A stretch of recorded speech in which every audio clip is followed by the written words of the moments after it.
السلام عليكم ورحمة الله وبركاته.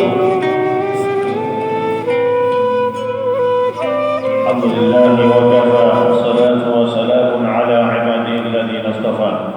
أشهد أن لا إله إلا الله، وأشهد أن محمدا عبده ورسوله النبي الكريم، رحمة للعالمين لا نبي بعده. جزا الله عنا محمدا صلى الله عليه وسلم ما هو أهله. اللهم صل وسلم وبارك على سيدنا ونبينا وحبيبنا وشفيعنا وسيدنا ومولانا محمد النبي الأمي وعلى آله وصحبه أجمعين. قد قال الله تعالى في محكم تنزيله بعد أعوذ بالله السميع العليم من الشيطان الرجيم. بسم الله الرحمن الرحيم. يا أيها الناس اتقوا ربكم إن زلزلة الساعة شيء عظيم. يوم ترونها تذهل كل مرضعة عما أرضعت وتضع كل ذات حمل حملها وترى الناس سكارى وما هم بسكارى ولكن عذاب الله شديد. وقال تعالى: يا أيها الذين آمنوا اذكروا الله ذكرا كثيرا وسبحوه بكرة وأصيلا. وقال تعالى: الذين آمنوا وتطمئن قلوبهم بذكر الله ألا بذكر الله تطمئن القلوب. وقال تعالى: كنتم خير أمة أخرجت للناس تأمرون بالمعروف وتنهون عن المنكر وتؤمنون بالله. وقال النبي صلى الله عليه وسلم: الكيس من كان نفسه وعمل بما بعد الموت، والعاجز من اتبع نفسه هواها وتمنى على الله الأماني. وقال عليه الصلاة والسلام: كل أمتي يدخلون الجنة إلا من أبى. قيل: وإياك يا رسول الله؟ قال: من أطاعني دخل الجنة ومن عصاني فقد أبى. وقال عليه الصلاة والسلام: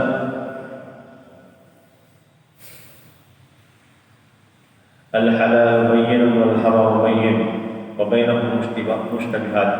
وقال عليه الصلاة والسلام: إنكم على بينة من ربكم ما لم تظهر فيكم سكرتان، سكرة الجهل وسكرة حب العيش، وأنتم تأمرون بالمعروف وتنهون عن المنكر وتجاهدون في سبيل الله. وإذا ظهر فيكم سكرة الجهل وسكرة حب العيش لا تأمرون بالمعروف ولا تنهون عن المنكر ولا تجاهدون في سبيل الله. القائل يومئذ من الكتاب والسنة السابقين الأولين من المهاجرين والأنصار. Hadirin yang dirahmati Allah Subhanahu wa taala. Bersyukur kepada Allah Subhanahu wa taala. Allah Subhanahu wa taala masih memberikan kepada kita taufik pada pagi hari ini untuk bagaimana kita sebut nama Allah Subhanahu wa taala di waktu yang terbaik. Rasulullah sallallahu alaihi wasallam bersabda: "Yata'aqabuna fikum malaikatun bil-lail wa malaikatun bin-nahar." Bergonta-ganti kepada kamu itu malaikat yang menjaga siang dan malaikat yang menjaga malam. Summa yaltaquna fi waqti asr wal fajr. Kemudian mereka bertemu di waktu asar dan subuh. Kemudian mereka bertemu di waktu asar dan subuh. Mereka yang kembali kepada Allah Subhanahu wa taala, maka mereka akan ditanya oleh Allah Subhanahu wa taala: "Ya malaikati, wahai malaikatku, kaifa wajadtum ibadi?" Bagaimana engkau mendapati hamba-hambaku? Maka malaikat yang datang di waktu subuh itu akan yang kembali di waktu subuh itu akan berkata: "Taraknahum wa hum yusallun wa wajadnahum wa hum yusallun." Wahai Allah, kami datang kepada mereka ketika mereka dalam keadaan salat, dan kami tinggalkan mereka ketika mereka dalam keadaan salat. Apabila kita didapati di dua waktu ini dalam keadaan berzikir kepada Allah Subhanahu wa taala, maka dihitung oleh Allah Subhanahu wa taala bahwa seakan-akan kita berzikir kepada Allah Subhanahu wa taala dalam sehari semalam 24 jam. Kenapa keutamaan waktu ini, kata Rasulullah, merupakan penghulu bagi segala waktu. Nah, Allah juga berfirman: "Ya ayyuhalladzina amanu dzkurullaha dzikran katsira." Wahai orang-orang yang beriman, berzikirlah kamu kepada Allah Subhanahu wa taala.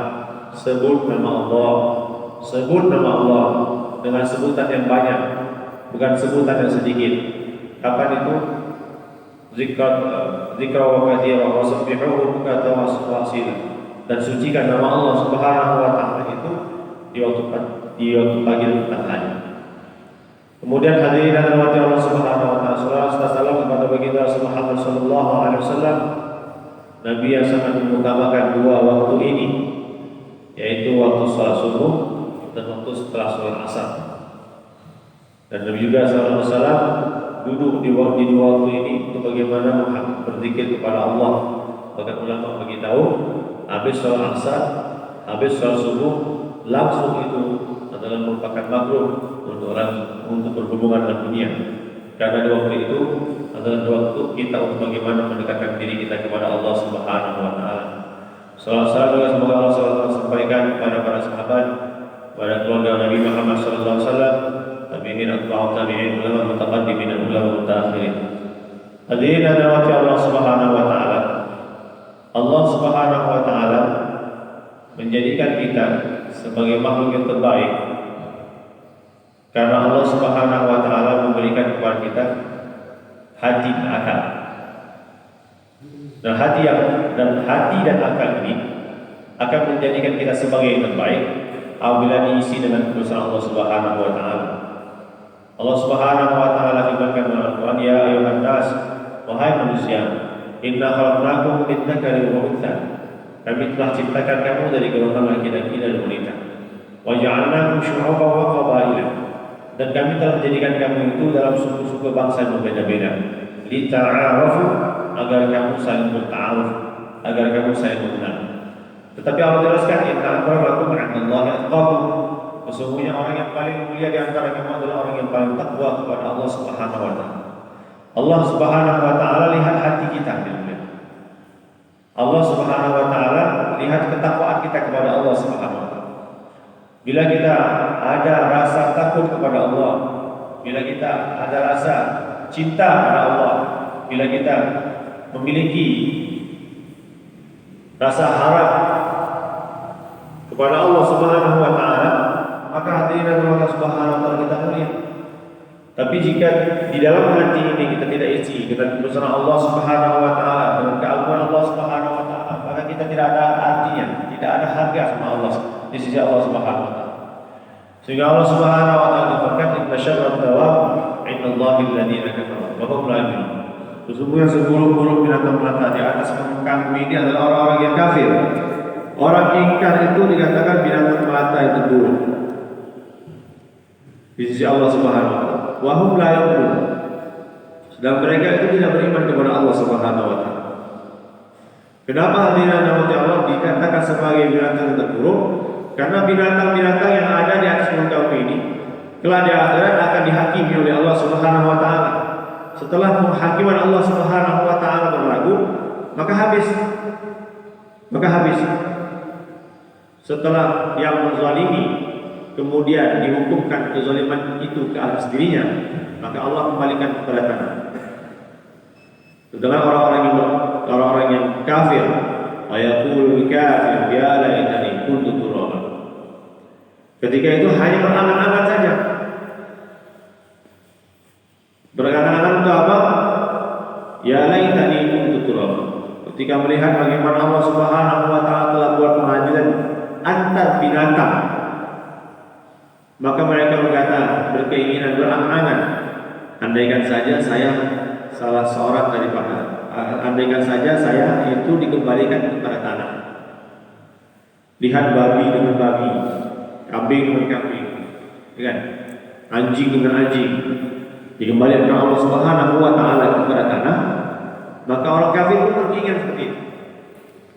Maknanya apa? Dengan Allah Subhanahu wa taala, ketika tidak ada keimanan kepada Allah Subhanahu wa taala, ketika tidak ada ketakwaan kepada Allah Subhanahu wa taala, maka orang ini terlalu hina dengan Allah Subhanahu wa taala, sehingga tidak berhak untuk memasuki surga Allah Subhanahu wa taala dan tidak berhak untuk menjadi makhluk Allah Subhanahu wa taala yang dikembalikan kepada tanah, akan tetapi lebih berhak mereka untuk bagaimana dibenamkan oleh Allah Subhanahu wa taala di dalam nerakanya Allah Subhanahu wa taala. Nah, hadirin Allah Subhanahu wa taala Perintah untuk bertakwa kepada Allah Subhanahu wa taala Allah ingatkan bukan untuk orang yang beriman saja. Kalau untuk orang yang beriman Allah perintahkan takwa, maka sebutannya pasti setelahnya itu akan berupa perintah Allah Subhanahu wa taala. Contohnya, ya ayyuhalladzina amanu taqullaha wa qulu qawlan sadida. Wahai orang-orang yang beriman, bertakwalah kamu kepada Allah Subhanahu wa taala dan katakan oleh kamu perkataan yang baik. Dalam ayat yang lain Allah katakan, ya ayyuhalladzina amanu taqullaha haqqa tuqatih wa la tamutunna illa wa antum muslimun. Yang tadi perintah, yang ini larangan. Hai orang-orang yang beriman, bertakwalah kamu kepada Allah Subhanahu wa taala. Ya. Bertakwalah kamu kepada Allah Subhanahu wa taala dan jangan pernah berusaha untuk mati kecuali kamu dalam keadaan beriman. Dalam ayat yang lain Allah katakan, ya ayyuhalladzina amanu dzkurullaha dzikran katsiran. Wahai orang-orang yang beriman, bertakwalah, sebutlah nama Allah Subhanahu wa taala. Setiap ada perintah untuk bertakwa kepada Allah Subhanahu wa taala, maka setelah itu Allah Subhanahu wa taala jelaskan ketakwaannya orang yang beriman untuk bagaimana mereka itu sempurnakan perintah Allah Subhanahu wa taala dan jauhi larangan Allah Subhanahu wa taala. Tetapi perintah takwa ini adalah perintah Allah untuk seluruh manusia juga. Ketika Allah Subhanahu wa taala menjelaskan tentang bagaimana kita mesti bertakwa kepada Allah Subhanahu wa taala, Allah kata bahwa kita semua akan berhadapan dengan satu kengerian yang luar biasa. Allah katakan, ya ayuhan nas ittaqu rabbakum inna zalzalatas sa'ati syai'un 'azim. Wahai manusia, takutlah kamu kepada Allah Subhanahu wa taala. Diberikan kabar setelahnya. Wahai manusia, takutlah kamu kepada Allah Subhanahu wa taala. Inna zalzalatas sa'ati syai'un 'azim. Sesungguhnya gempa yang akan terjadi di hari kiamat. Sesungguhnya gempa yang akan terjadi di hari kiamat adalah sesuatu pengkhabaran yang sangat mengerikan sekali. Bagaimana gempa itu kata Allah? Yauma tarawunaha tadhhalu kullu murdi'atin amma arda'at. Kamu akan lihat kata Allah. Kamu akan lihat setiap wanita yang dalam keadaan menyusui akan dia campakkan anak susuannya. Wa tad'u kullu dhati hamlin hamlaha. Dan setiap wanita yang dalam keadaan hamil akan keguguran kandungannya. Wa taranna sesukara. Dan kamu akan lihat manusia dalam keadaan mabuk. Amahum bisukara. Tiadalah mereka itu mabuk. Walakin Allah adzaballahu syadid. Akan tetapi ketika itu azab Allah Subhanahu wa taala yang Allah peruntukkan untuk orang-orang yang menemui hari kiamat.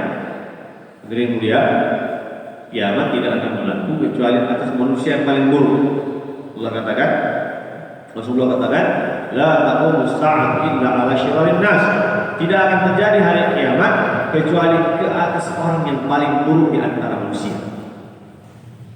Jadi dalam hati Allah, siapakah itu yang saya katakan tadi? Bahwa orang yang paling buruk itu adalah orang yang kafir kepada Allah. Maka isilah hati kita dengan kebesaran Allah Subhanahu wa taala. Nabi mengusahakan hati ini untuk bagaimana diisi dengan kebesaran Allah Subhanahu wa taala, bukan sehari dua hari hati dalam dirahmati Allah. Bukan setahun dua tahun. 11 tahun Nabi sallallahu alaihi wasallam tidak ada cerita lain. Cerita Nabi Allah saja. Cerita Nabi Allah saja. Dan hadirin mulia kita pun sebenarnya ketika kita menceritakan tentang Allah Subhanahu wa taala di dalam rumahnya Allah Subhanahu wa taala, luar biasa kisahnya. Ya. Kita tidak cerita sampai 11 tahun seperti Nabi dan para sahabat. Kita baru keluar 3 hari saja, hadirin mulia. Keluarnya Allah Subhanahu wa taala 3 hari iktikaf dalam rumah Allah. Di dalam rumah Allah kita cerita tentang Allah. Kita cerita tentang kehebatan Allah, kemahaguman Allah, kesempurnaan sifat yang dimiliki oleh Allah Subhanahu wa taala. Maka hadirin mulia, kesan yang luar biasa yang berlaku dalam diri orang yang cerita tentang Allah dan rumah Allah Subhanahu wa taala itu setelah 3 hari, apa yang Allah perintahkan sepertinya perintah itu luar biasa. Langsung bisa diamalkan. Walaupun hadirin yang dirahmati Allah, kalau ditanya dalil enggak tahu. Apa dalilnya sholat? Apa dalilnya sholat? Enggak tahu. Perintah untuk melaksanakan sholat itu apa? Enggak tahu dia. Yang penting sholat. Walaupun ditanya oleh orang-orang apa dalilnya meninggalkan zakat dan meninggalkan khamar. Dia nggak tahu, tapi ketika dia keluar 3 hari, baru 3 hari cerita tentang Allah Subhanahu Wa Taala, pengaruhnya Allahu Akbar. Hadirin yang dirahmati Allah Subhanahu Wa Taala, mempengaruhi seluruh tubuh dia untuk dapat mentaati Allah Subhanahu Wa Taala. Maka bagaimana kiranya kalau cerita tentang Allah itu berlaku dalam 11 tahun? Yang Nabi lakukan, yang Nabi sampaikan kepada para sahabat 11 tahun. Setiap hari ceritanya tentang bagaimana kehebatan Allah dan cerita para Nabi alaihi wasallam yang membawa cerita tentang Allah Subhanahu Wa Taala. Maka kita tidak paham dari mulia seberapa kuat keimanan para sahabat Nabi SAW. Sehingga hadirin teman-teman, Abdullah ibnu Mas'ud radhiyallahu anhu ketika di zaman tabi'in, beliau di antara sahabat Nabi SAW yang wafatnya agak akhir. Siapa? Abdullah ibnu Mas'ud yang wafatnya agak akhir dari para sahabat Nabi SAW. Dan beliau melihat para tabi'in, mereka yang tidak melihat Nabi SAW, tapi mereka melihat para sahabat Nabi SAW, namanya tabi'in. Yang Rasulullah katakan, khairul quruni qarni, sebaik-baik masa itu adalah abadku. Mana abad Nabi? Maka terhalang dirinya untuk dapat menjumpai Nabi SAW di Madinah. Tapi kata Rasulullah, sebaik-baik tabi'in itu adalah urusan qarni. Kata Rasulullah kepada Sayyidina Umar radhiyallahu, wahai Umar, apabila kamu pergi kiamat, maka temuilah bulan atau apabila kamu menemui satu kabilah di kiamat, maka tanyakan oleh mereka kepada mereka bahwa di antara mereka ada si fulan dari Bani Fulan, dan mintalah doa agar Allah Subhanahu Wa Taala mengampunkan dosanya. Tabi'in dulu kan luar biasa. Tapi hadirin dirahmati Allah Subhanahu Wa Taala, begitupun tabi'in begitu tinggi luar biasa di sisi Allah Subhanahu Wa Taala, tetap tidak bisa mengalahkan sahabat Nabi. Kenapa? Sahabat Nabi SAW. Ashabi kan ujur, setiap sahabatku itu seperti bintang-bintang di langit. Bi ayyihum tadaitum, siapa saja di antara para sahabat yang kamu ikuti, maka engkau akan mendapatkan hidayah daripada Allah Subhanahu Wa Taala. Hadirin dan dirahmati Allah Subhanahu Wa Taala, ketika Ibnu Mas'ud radhiyallahu anhu melihat bagaimana giatnya ibadah para tabi'in, giatnya salatnya para tabi'in, giatnya bacaan Al-Qur'annya para tabi'in, maka hadirin dan dirahmati Allah Subhanahu Wa Taala, Ibnu Mas'ud berkata, antum aktsaru ibadati min ashabi Rasulillah sallallahu alaihi wasallam. Aku lihat kalian itu nampaknya ibadahnya itu lebih banyak dibandingkan dengan para sahabat Nabi SAW. Akan tetapi kata saya Ibnu Mas'ud radhiyallahu, akan tetapi mereka yang melihat Nabi, yaitu para sahabat Nabi SAW, ada tetap terlebih utama dibandingkan kalian. Kenapa? Karena mereka itu adalah orang yang sangat-sangat zuhud dengan dunia. Kenapa zuhud dengan dunia? 11 tahun dididik Nabi dengan kebesaran Allah Subhanahu Wa Taala. Hadirin dan dirahmati Allah Subhanahu Wa Taala, ketika telah masuk kebesaran Allah Subhanahu Wa Taala dalam hati para sahabat, di tahun ke-11 Allah Subhanahu Wa Taala perintahkan salat. Maka semua para sahabat Nabi Shallallahu Alaihi Wasallam begitu gembira. Tidak ada yang memiliki alasan untuk meninggalkan sholat. Bahkan hadirin dirahmati Allah SWT, mereka bertanya kepada Rasulullah, ya Rasulullah, wahai Rasulullah, kenapa engkau hanya menerima 5 waktu sholat saja, sedangkan Allah Subhanahu Wa Taala menawarkan kepadamu 50 waktu sholat? Sekiranya engkau menerima 50 waktu sholat, maka kami tidak akan lagi sibuk dengan perkara yang lain dengan dunia, dan kami pasti akan melaksanakan 50 waktu sholat. Ini kepada Allah yang Maha memberikan rezeki. Dan Allah katakan, kalau sholat itu mendatangkan rezeki. Apa ayat Qur'annya? Aqimus sholat. Ya Allah perintahkan, wa'mur ahlaka bis sholat wastabir 'alaiha. Dan perintahkanlah keluarga kamu untuk melaksanakan sholat, dan sabarlah kamu dalam memerintahkan hal tersebut.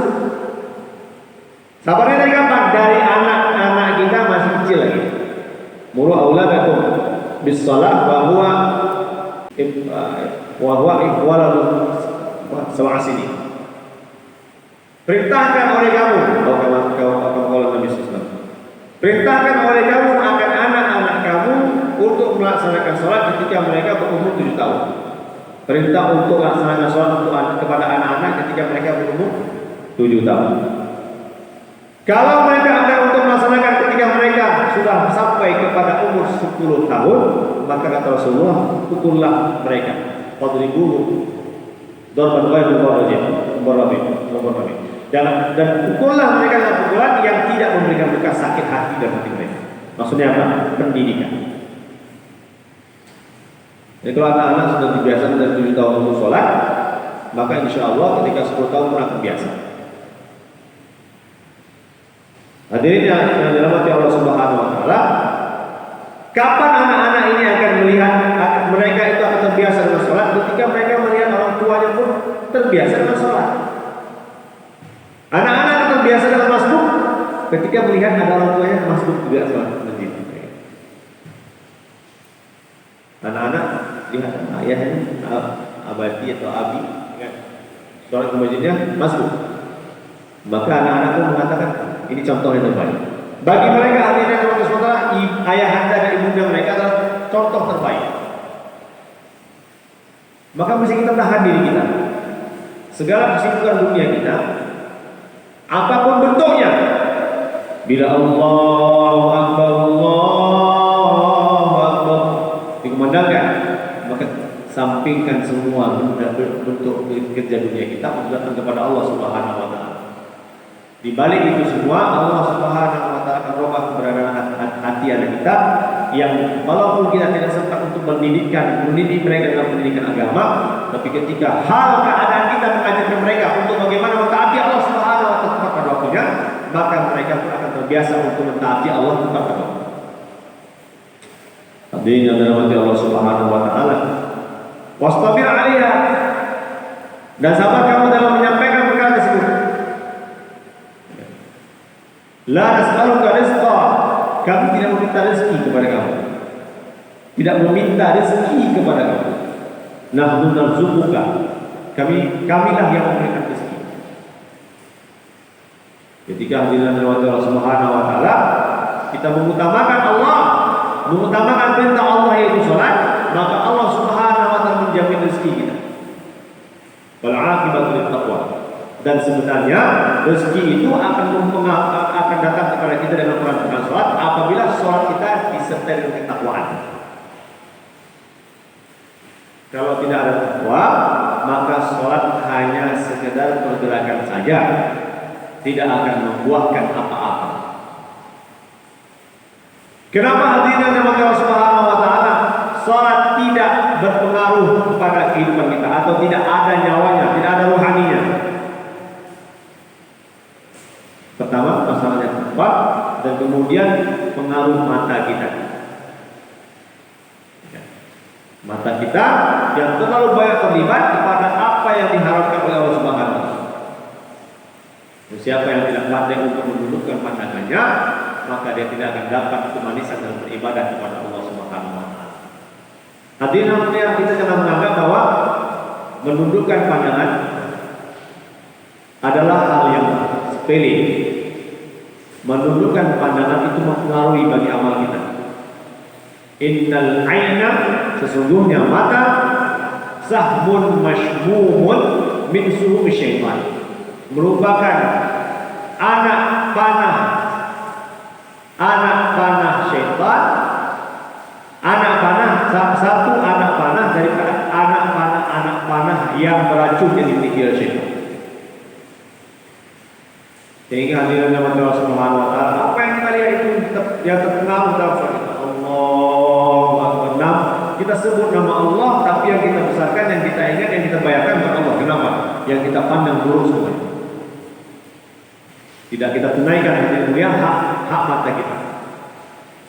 Allah Subhanahu wa taala berfirman, "Alladzina yaghudduna min absarihim wa yahfazuna furujahum." Orang beriman itu cirinya di antara adalah mereka menundukkan pandangan mereka dan menjaga kemaluan mereka daripada apa yang diharamkan Allah Subhanahu wa taala. Jadi dengan Allah Subhanahu wa taala kelezatan ibadah akan datang apabila kita sertakan dengan ketakwaan kepada Allah Subhanahu wa taala dan kita jaga mata kita daripada memandang hal-hal yang diharamkan Allah Subhanahu wa taala. Baru Allah akan membuktikan bahwa dengan sholat 2 rakaat apa yang kamu inginkan, apa yang kamu hajati akan Allah selesaikan. Hadirin, begitu dahsyatnya para sahabat dalam melaksanakan perintah sholat. Jangankan minta perkara yang besar, akhirat, surga, neraka, sudah pasti mereka minta kepada Allah Subhanahu wa taala.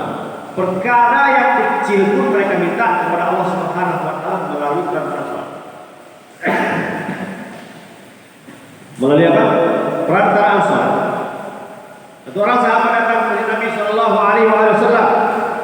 Ketika itu Nabi Shallallahu Alaihi Wasallam buat majelis. Kemudian sahabat tadi datang ke masjid, tidak duduk dalam majelis, dia sholat 2 rakaat, selesai sholat 2 rakaat dia balik ke rumah. Maka Nabi bertanya kepada para sahabat, "Ata'lamuna masa saat?" Tahukah kamu apa yang diminta oleh sahabat itu? Kata para sahabat, Allah wa Rasuluhu a'lam, yang tahu itu hanya Allah dan Rasulnya saja. Bapak begitu.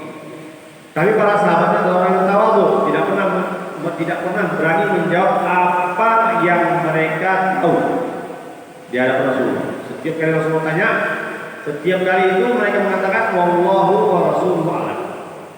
Hanya Allah dan Rasulnya yang maha mengetahui. Hadirin yang dirahmati Allah Subhanahu wa taala, kata Rasulullah, sa'alallahu bil. Dia datang kepada Allah, sholat 2 rakaat minta garam.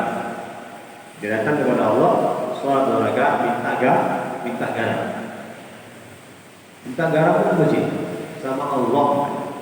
Itu para sahabat Nabi. Kenapa hadirin mata saudara begitu dahsyatnya para sahabat Nabi Sallallahu Alaihi Wasallam dalam hal meyakini perkara sholat, bahwa sholat mereka dapat menyelesaikan masalah karena mereka dilatih oleh Nabi SAW keimanan. Hari ini kita hadirin dia sholat, habis sholat terus ya Allah, aku buka toko ya Allah, berikan aku rezeki dengan tokoku, rezeki dengan toko. Nggak ada dalilnya enggak kan? Pergilah kamu ke toko maka kau dapat untung. Nggak ada dalilnya. Dalilnya tidak ada. Pergilah kamu ke sawah ladang maka kamu akan dapat panen. Tidak ada dalil Al-Quran dan hadisnya. Pergilah kamu ke kantor maka kamu akan dapat gaji. Tidak ada dalilnya. Yang ada dalilnya, pergilah kamu kepada Allah, sholatlah kamu 2 rakaat, maka kamu akan dapatkan rezeki.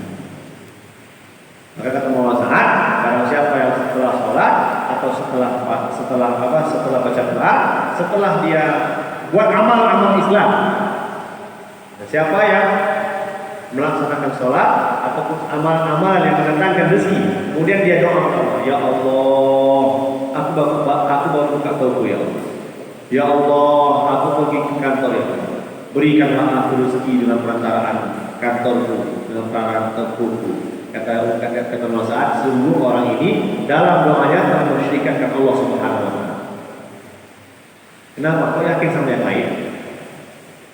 Seakan-akan yang lain itu yang memberikan rezeki, yang tidak difirmankan Allah, yang tidak disabdakan Rasulullah, itu yang memberikan rezeki. Macam mana juga tidak ada doa kita yang terbaik. Doa kita kepada Allah kalau kita minta rezeki kepada Allah Subhanahu wa taala, ya Allah, dengan perantaraan salatku kau berikan aku rezeki. Dengan perantaraan salat duhaku berikan aku rezeki. Dengan perantaraan bacaan Al-Qur'anku berikan aku rezeki.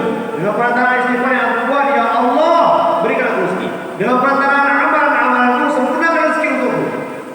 Bukan dengan perantaraan dunia yang punya kita. Karena dia Allah Subhanahu wa taala di dalam usaha dunia tidak ada janji Allah. Yang ada janji Allah dalam amalan Islam. Maka perbaiki hati mulia, ketaatan kita kepada Allah Subhanahu wa taala bukan sekedar kita mengetahui singkat saja tentang perintah tersebut, tapi datanglah pada para ulama. Baru Allah Subhanahu wa taala baiki keadaan amal kita. Jangan pernah kita merasa kita tidak butuh kepada para ulama. mereka yang telah menghabiskan masa mereka untuk bagaimana mempelajari satu perintah Allah Subhanahu wa taala. Menghabiskan siang dan malam mereka untuk mempelajari perintah Allah Subhanahu wa taala. Maknanya mereka lah yang bisa mengarahkan kita kepada Allah Subhanahu wa taala. Fas'alu ahlal dzikr in kuntum la ta'lamun. Jangan sok tahu. Tanyakan kepada para ulama kalau kamu nggak tahu. Hari ini hadirin kuliah yang Ustaz Ahmad Ustaz. Dan malam tahu paling banyak ucapan la adri itu ada pada Imam Malik. Imam Hanafi juga mengatakan man qala la adri bima la yadri faqad adraka bil fiqh bin Nu'mani. Barang siapa yang mengatakan aku tidak tahu terhadap apa yang tidak mereka ketahui, aku tidak tahu terhadap apa yang mereka tidak ketahui, faqad adraka bil fiqh bin Nu'mani. Sungguh dia telah mendapatkan kepahaman. Jadi kata-kata nggak tahu itu Pak bukan bodoh, bukan. Ditanyakan kepada kita satu hukum, kita nggak tahu, ya udah diam aja. Kalau kita tahu, kalau kita nggak tahu, kita tanya ulama. Jangan berhukum sendiri. Hari ini hadirin mulia, di antara tanda hari kiamat Rasulullah Muhammad SAW adalah orang yang bukan ahlinya mengatakan tentang perkara yang tidak ahli, bukan yang ahlinya. Dia profesor, doktor, tapi dalam bidang pertanian, ngomong tentang agama yang tahu harus tahu. Profesor, doktor dalam bidang pertanian, ngomong tentang hukum, cocok nggak? Nggak cocok. Nggak tahu tentang hukum, tiba-tiba ngomong tentang hukum, nggak nyambung nanti. Maka tanda-tanda hari kiamat, ya kan? Tentang profesor, kalau dia tak belajar kepada ulama tentang perkara agama, dia bisa menyesatkan umat. Allah. Dirinya adalah Allah Subhanahu wa taala. Kita berhajat kepada para ulama. Okay. Kalau nggak tahu ya udah, jawabnya nggak tahu. Saya bagi challenge. Pertanyaan ini, jemaah. Apa Pak? Apakah ini bukan pertanyaan ulama ya? Ulama tidak tahu. Apakah dia sholat yang niatnya 2 rakaat, pelaksanaannya 4 rakaat? Wajib 4 rakaat. Apakah dia jenis sholat yang niatnya 2 rakaat, tapi pelaksanaannya wajib 4 rakaat? Zuhur, Jumat, sholat Jumat 2 rakaat, niatnya, gitu.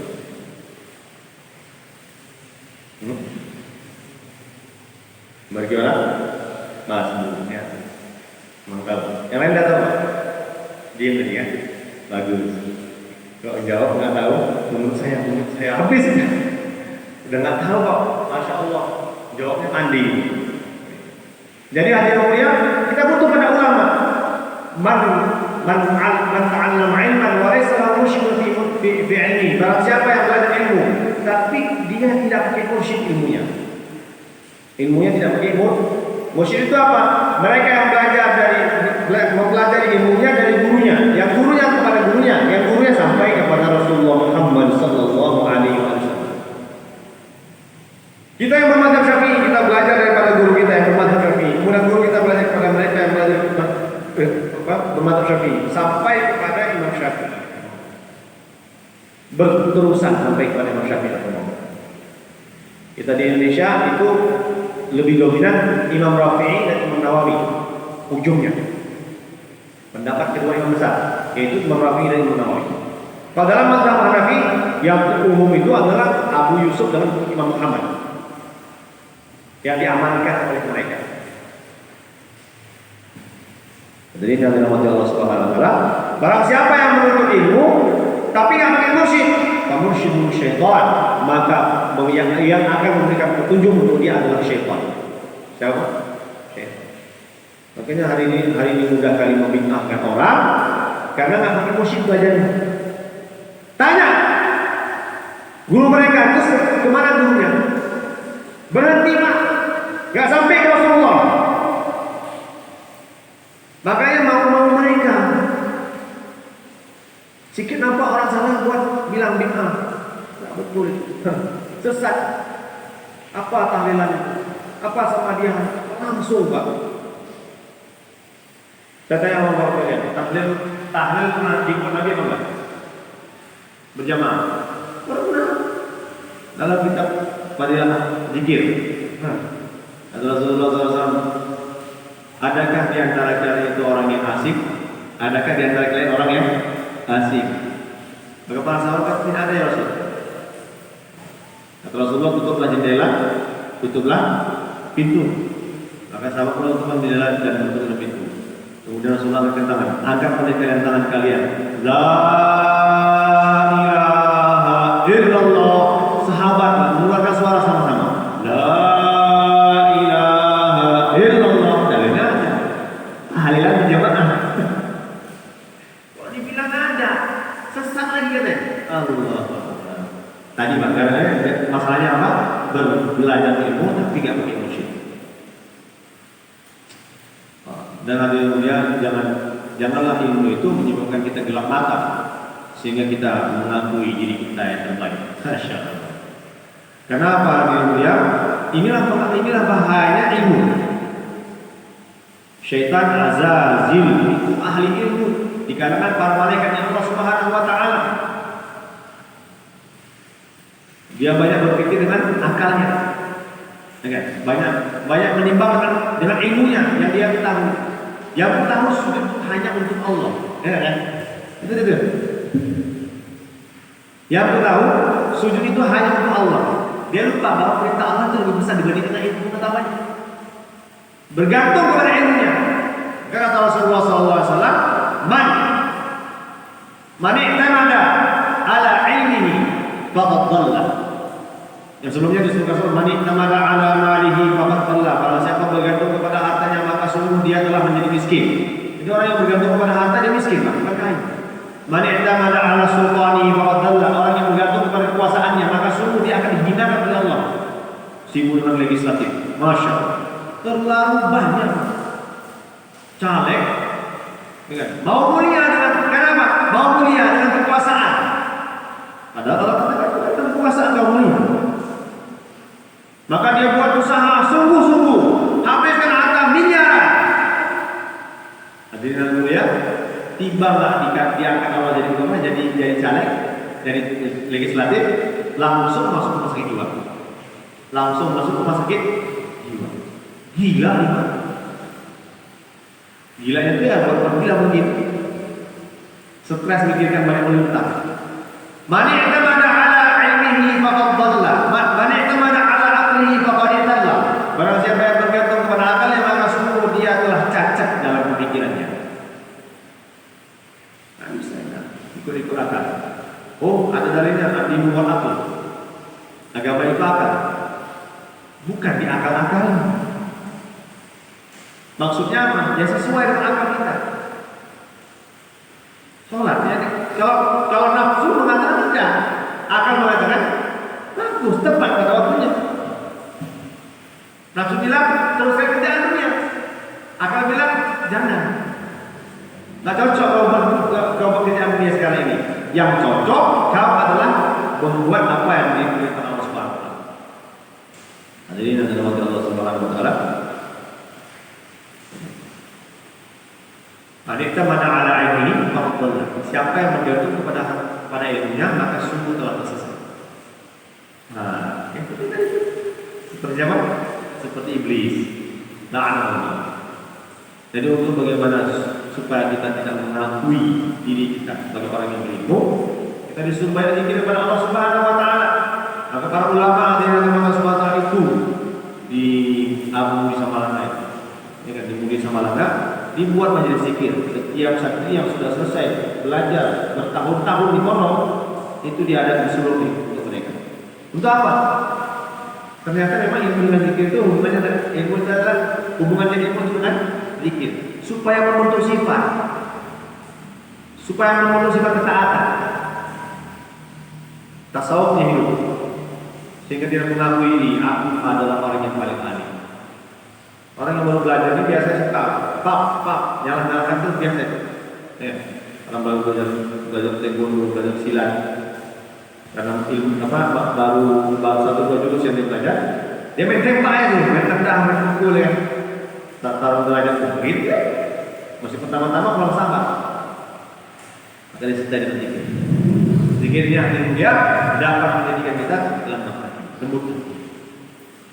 Dan kemudian kalaulah sudah sempurna hati kita, ilmu kita sudah sempurna, menjadikan kita orang yang memiliki kelembutan, maka kita akan menjadi orang yang terbaik.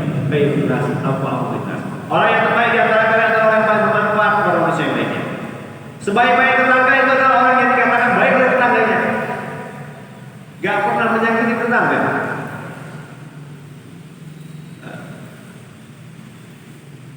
Kalau kita lihat masa kuah durian sampai itu baunya ke tetangga, ya kasih kuahnya aja. Nggak dapat yang lainnya, dapat kasih kuahnya aja. Yang penting hadir mulia tidak terasa anak tetangga itu susah. Tapi itu sama dibeli durian, ya. Minta juga. Aku bapak yang punya duit. Hadirin dalam Allah Subhanahu wa taala, maka baguskan hubungan kita dengan tetangga. Satu lagi kata Allah, "Atadruna man muflis?" Tahukah kamu orang yang bangkrut itu siapa? Nabi jelaskan. Orang bangkrut siapa? Kita yang ketika datang kepada Allah Subhanahu wa taala, bawa salat, bawa zakat, bawa puasa, bawa haji, bawa amal-amal solehan, tapi di dunia kita sakit hati orang. Kita kedudukan saudara kita muslim. Ini kita jaga pada istri kita. Tegak. Istri kita untuk kita tentang orang lain. Tegak. Kalau nggak cerita di dunia, karena berlebihan. A yang disampaikan sampai Z cerita. Nggak nyambung. Kalau betul namanya ghibah, kalau salah namanya fitnah. Orang awam hari ini hadirin Allah Subhanahu wa taala nyampaikan dengan dai apa itu? Percuma saja pakai hijab, tapi enggak pandai dengan mulut. Ditutup mulutnya saja ditutup. Permasalahan pada perempuan hari ini hadirin mulia, perempuan saja laki-laki dai, begitu juga. Ketika kita tidak menggunakan lidah kita untuk mendakwakan agamanya Allah, membesarkan Allah, membesarkan perintah Allah Subhanahu wa taala, maka alihkan kita. Mulut ini akan beralih kepada kita tentang perintah Allah Subhanahu wa taala. Kalau dia bermanfaat, masya Allah. Tapi kalau tidak bermanfaat, bahkan kita kedudukan saudara muslim, habis amal kita. Kata kullu hasanati biha, maka dia akan menghabiskan seluruh amal kebaikannya. Sekiranya amal kebaikannya sudah habis, dan kemudian di sisi orang yang disakiti olehnya masih ada lagi kekurangan, masih ada lagi dosa yang menimpa dirinya, maka seluruh dosa itu akan ditimpakan kepada orang yang menciptakan keburukan saudara muslim. Enggak enak, Pak. Di dunia nampaknya enak, tapi di akhirat enggak enak. Kenapa ghibah berlaku? Karena kita ingin memuji diri kita saat kita terbaik. Usahakan diri mulia, jaga lisan kita. Di dalam kitab Muntahal Hadis itu ada bab khusus hifdzul lisan. Kenapa? Karena celakanya dari itu di lisannya. Kalau nggak mau buat di akhir. Itu apa? Dan itu setelah apa? Setelah bab dakwah wa tabligh. Setelah kitab dakwah wa tabligh. Setelah kitab dakwah wa tabligh.